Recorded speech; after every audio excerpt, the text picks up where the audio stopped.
अस्सलाम वालेकुम दोस्तों और साथियों, उम्मीद है आप लोग खैरियत से होंगे। इस वीडियो में हम बात करेंगे कि एक सर्टिफिकेट इश्यूज होना शुरू हो चुका है पूरे यूरोपियन कंट्रीज़ को, और उस सर्टिफिकेट का नाम है EU डिजिटल कोविड सर्टिफिकेट। इससे पहले आप इसी सर्टिफिकेट का नाम सुनते रहते थे इम्यूनिटी पास या हेल्थ पास के नाम से, लेकिन अब इसको एक बाकायदा नाम दे दिया गया है और 9 जून यानी गुज़िश्ता दिनों ही जो यूरोपियन पार्लियामेंट है उसमें इसकी इजाज़त दे दी गई है।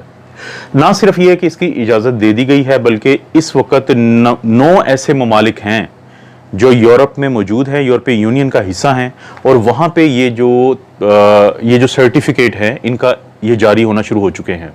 कम से कम 10 लाख लोगों को ये जारी हो चुके हैं, और उन ममालिक में शामिल हैं Spain, Germany, Poland, Greece, Croatia, Bulgaria, Lithuania, चेक रिपब्लिक, और इस तरह के एक दो और ममालिक शामिल हैं, नॉर्वे को भी बीच में शामिल करके।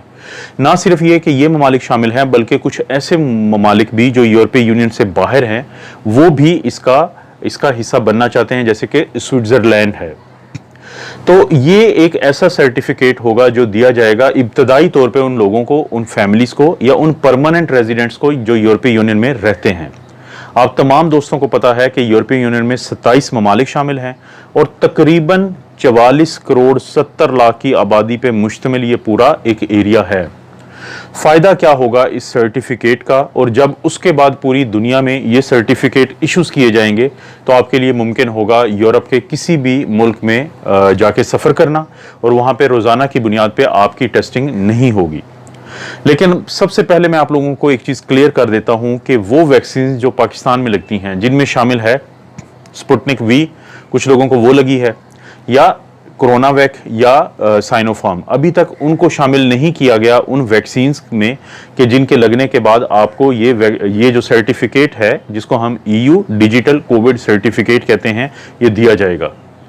इसमें इब्तदाई तौर पे शामिल हैं 4 वो वैक्सीन जिनके नाम हैं Pfizer, Moderna, Johnson and Johnson और एस्ट्राजेनेका, और इनमें से पाकिस्तान में सिर्फ अभी एस्ट्राजेनेका लगाई जा रही है।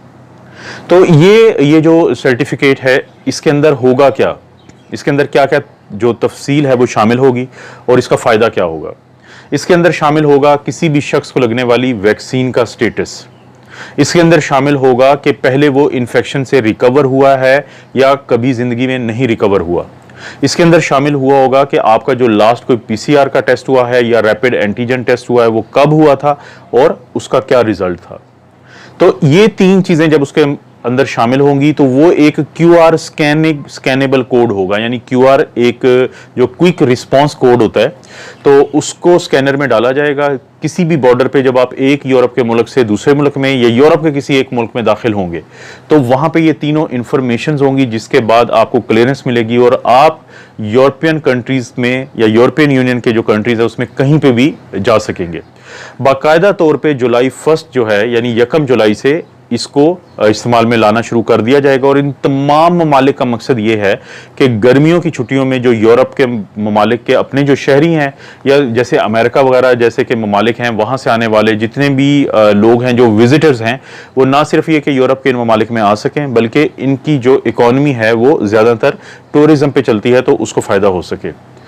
अब कुछ सवालात पैदा होते हैं कि क्या ज़रूरी है कि आपको दोनों वैक्सीन्स लगी हों। नहीं दोस्तों, ज़रूरी नहीं है कि आपको दोनों ही वैक्सीन्स लगी हों। अगर किसी को एक वैक्सीन भी लगी होगी तो इनमें से बहुत सारे ममालिक होंगे जो उस शख्स को इजाज़त दे देंगे कि वो उनके मुल्क में कहीं पे भी घूम फिर सकता है। और इसी तरह अगर किसी को कोई वैक्सीन नहीं लगी हुई, लेकिन या तो वो रिकवर्ड है कि उसको कोरोना वायरस की इन्फेक्शन हुई थी और उससे सेहतयाब हुआ है, या फिर उसका जो लास्ट PCR था वो नेगेटिव है या रैपिड एंटीजन नेगेटिव है और उसको अलामात नहीं है, तो ये सारा उस सर्टिफिकेट के अंदर QR जो कोड है उसके अंदर डाला होगा, क्योंकि ये एक डिजिटल सिग्नेचर होता है। तो जिसको स्कैन करने के बाद ये इन्फॉर्मेशन जब उनको पता चलेगी तो वो उनको इजाज़त देंगे कि वो कहीं पे भी आके घूम फिर सकते हैं। इसके अलावा जहन में सवाल पैदा होता है कि क्या ये जो सर्टिफिकेट होगा ये बहुत ज़्यादा काबिल इत्माद है। बिल्कुल, ये यूरोपियन यूनियन की तरफ से है, इसको हर जो मेंबर स्टेट है, हर जो मेंबर मुल्क है उसकी ज़ुबान में भी शाया किया जाएगा और साथ इंग्लिश कॉमन लैंग्वेज के तौर पे भी उसको शामिल किया जाएगा ताकि किसी को कोई प्रॉब्लम ना बने। ये बिल्कुल काबिले एतबार है। आपकी जो इन्फॉर्मेशन होगी वो लोगों से शेयर नहीं की जाएगी, बल्कि सिर्फ वो इन्फॉर्मेशन शेयर की जाएगी जो कि बॉर्डर के ऊपर ज़रूरी है आपके बारे में जानना कोरोना से रिलेटेड। सिर्फ वो लोग जिनके पास चाहे ये पास हो, अगर उनको कोई अलामात आती हैं तो उनमें टेस्टिंग की जाएगी ताकि ये देखा जाए कि कोई स्ट्रेन तो इसमें नहीं शामिल है। अभी तक ये जो बरतानिया के भी शहरी हैं उनको ये सहूलत नहीं दी गई, क्योंकि आप तमाम लोग जानते हैं कि 2021 के आगाज से ही जो बरतानिया है वो अब यूरोपियन यूनियन का मेंबर नहीं है, इसलिए। और दूसरा क्योंकि वहाँ पे इंडियन वेरिएंट, जिसको अब हम डेल्टा वेरिएंट कहते हैं, वो बहुत ज़्यादा हैं, तो अभी वहाँ के शहरियों को ये सहूलत नहीं है कि वो भी एक सर्टिफिकेट लेके यूरोपियन यूनियन में दाखिल हो सकते हैं। लेकिन आने वाले दिनों में ये सहूलत बाकी मुल्कों की तरह इंग्लैंड को भी दी जाएगी। पाकिस्तानियों के लिए जानना इसलिए ज़रूरी है कि पाकिस्तानी बहुत ज़्यादा बड़ी तादाद में वहाँ पे ना सिर्फ ये कि वहाँ के नेशनल हैं, बल्कि लीगल और परमानेंट रेजिडेंट भी हैं।